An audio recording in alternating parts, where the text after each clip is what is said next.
Hey everybody, this is my setup for the Sun Gold Power with solar panels connected. I did not find a clear video on this, and being the first time I've ever done anything like this, I actually found this to be pretty challenging.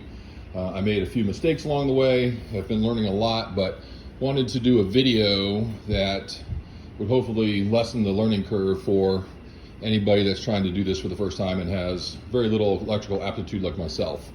So to start, I've got an MP1000 with 50 amps on it.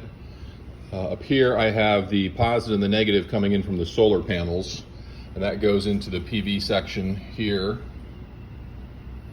And then I've got a positive and a negative going to the battery bank, right?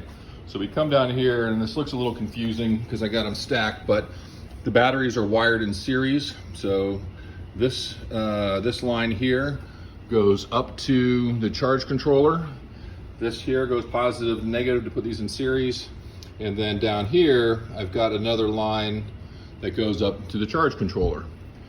So you'll then notice that you have to have a second line off of the positive and of the negative, which goes up to the Sun Gold Power unit.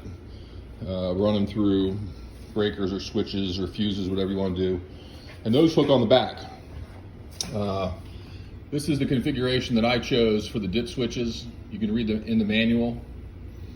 I don't have this hooked up in my garage completely. I don't have a ground because I'm just getting it set up to transport out to my rural property. But so once this is connected, then you should be able to turn this on, and you'll see where it says here AC abnormal, which is indicating that it's not receiving an incoming AC current. It's just recognizing that it's not broken. It's just saying, hey, look, I don't see an incoming AC current. On this side, we have the outgoing, which obviously goes from here and goes into the breaker panel, which I put together on my own for the first time. And got plenty of breakers. I bought all the breakers without even having all my circuits. I'm going to add the cover back on, and then once the cover's on, then you got to put a cover over each opening in the breaker box to avoid something getting in there and getting electrocuted. I'm definitely not an expert in this type of thing. I did wire in a little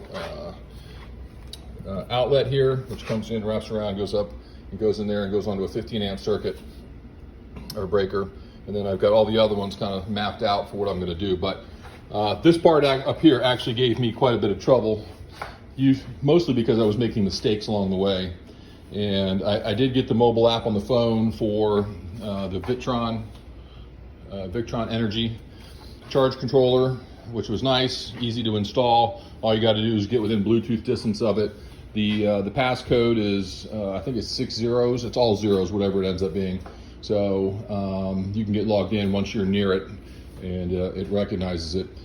Just for safety, you've got all these things to turn them on and off. There's people online that've got way better videos than me. I don't know too much about this stuff, but just wanted to share the general configuration because that took me a while. And this component here, I actually had another one which was the wrong component, so I had to come back and do this one, and then I was unsure of why this only had an in and an out until I realized, I got to connect to those batteries, et cetera, et cetera. So good luck to you if this is something that you're working on.